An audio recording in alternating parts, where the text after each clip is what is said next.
ఇప్పుడే తన కంచు కంఠంతో సభ దద్దరిల్లిపోయేలాగా చెప్పాలంటే మంచు మనోజ్ కన్నా గంభీరంగా మా దుర్గేష్ గారు మాట్లాడి వెళ్ళిపోయారు. ఆయన మాట్లాడిన తర్వాత నాలాంటి వాయిస్ వీక్గా ఉన్నవాళ్ళు మాట్లాడటం చాలా కష్టం. అయినా ఈ సినిమా గురించి మాట్లాడాలి. నాకు ఎంతో ఆప్తులు విశ్వప్రసాద్ గారు. తరచూ నేను సినిమాలు తీయకపోయినా రెగ్యులర్గా మేము టచ్లో ఉంటూ ఆయనకి కొన్ని సూచనలు ఇస్తూ ఉంటాను. ఈ సినిమా మటుకు ఇట్స్ ఏ విజువల్ వండర్. యువ కథానాయకుడు తేజ సజ్జా చాలా అద్భుతంగా నటించాడు. నాయకుడిని మించి ప్రతి నాయకుడు, యాంటాగనిస్ట్ అంటారా, విలన్ అంటారా, ఏమంటారో కానీ మా మనోజ్ అత్యద్భుతంగా, అంటే ఎప్పుడైనా సరే ఆ ప్రతి నాయకుడు పాత్ర పవర్ఫుల్గా ఉంటేనే మరి చివరిలో ప్రతి నాయకుడిని తుదముట్టించే హీరో పాత్ర అంత ఎలివేట్ అవుతుంది. తేజ ఎక్స్ట్రాడినరీగా కష్టపడ్డాడు.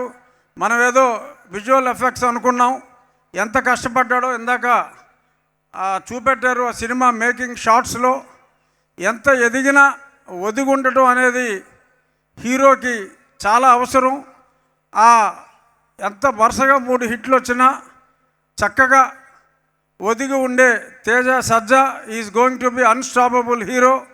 రాబోయే రోజుల్లో అత్యున్నత స్థాయికి తేజ బాల నటుడిగా స్టార్ట్ అయ్యి మరి ఈరోజు ఎంతోమంది అభిమానుల హృదయాలు చూరగొన్నాడు. రాబోయే రోజుల్లో మరిన్ని బ్లాక్ బస్టర్స్ ఇచ్చి అందరు హీరోల్లాగా సంవత్సరానికి 1 సినిమా కాకుండా కనీసం 3 సినిమాలు చేయాలి. నువ్వు కాదు, మారాలి ఇప్పుడు ఎందుకంటే హీరోల కొరత చాలా ఎక్కువగా ఉంది కాబట్టి మరిన్ని సినిమాల్లో నటించాలని.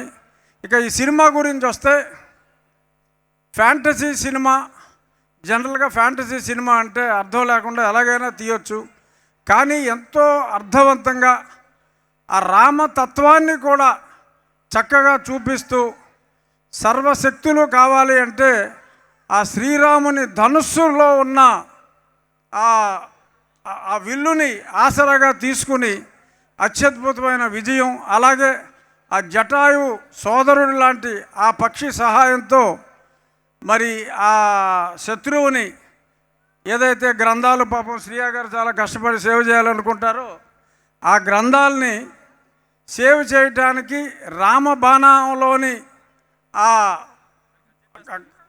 కదా అందరూ చూసారా ఇక్కడ, దాన్ని ఆసరాగా చేసుకొని ఒక పక్క రామతత్వాన్ని అంటే ప్రతి హిందువు కూడా కంపల్సరీగా చూసే విధంగా ఈ చిత్రాన్ని మలచిన కార్తీక్ ఘట్టమనేనికి హ్యాట్స్ ఆఫ్.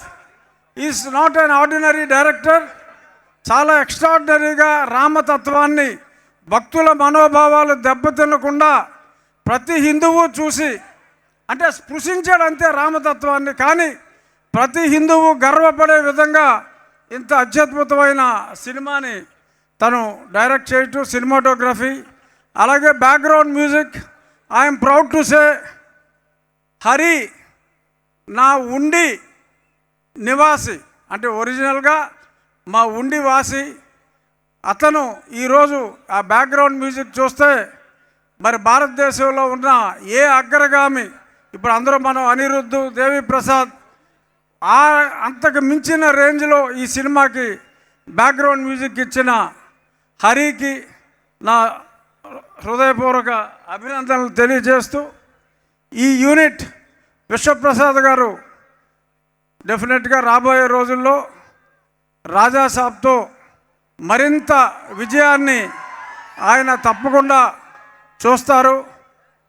ఇక నుంచి శ్రీరాముని ఆశీస్సుల లేక ఆయన స్వయం కృష రాబోయే రోజుల్లో బ్రహ్మాండమైన హిట్స్ పీపుల్స్ మీడియా నుంచి రావాలని, మరిన్ని ఉత్సవాలు మన విజయవాడలో చేసుకోవాలని చెప్పి మనస్ఫూర్తిగా కోరుకుంటూ, before I conclude, heroine Ritika చాలా నిజంగా బొమ్మలాగా ఉంది. ఎందుకంటే ఆ సినిమా చూసినప్పుడు ఇంత మునుపు కొంచెం ఒక టాక్ వచ్చింది ఏంటంటే ఏఐలో హీరోయిన్ని తయారు చేసేసారు, నిజంగా ఆ సినిమాలో హీరోయిన్ లేదు అని చెప్పి. There was some publicity earlier that only AI created heroine is there in the film, but she looks like AI created heroine. You look so pretty and I wish you would act in many more films in our People's Media banner. Emma.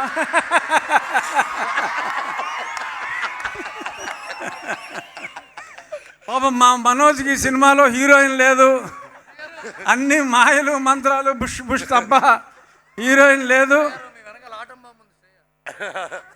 అంటే ఆవిడ heroine కాదుగా ఈ సినిమాలో, తల్లి.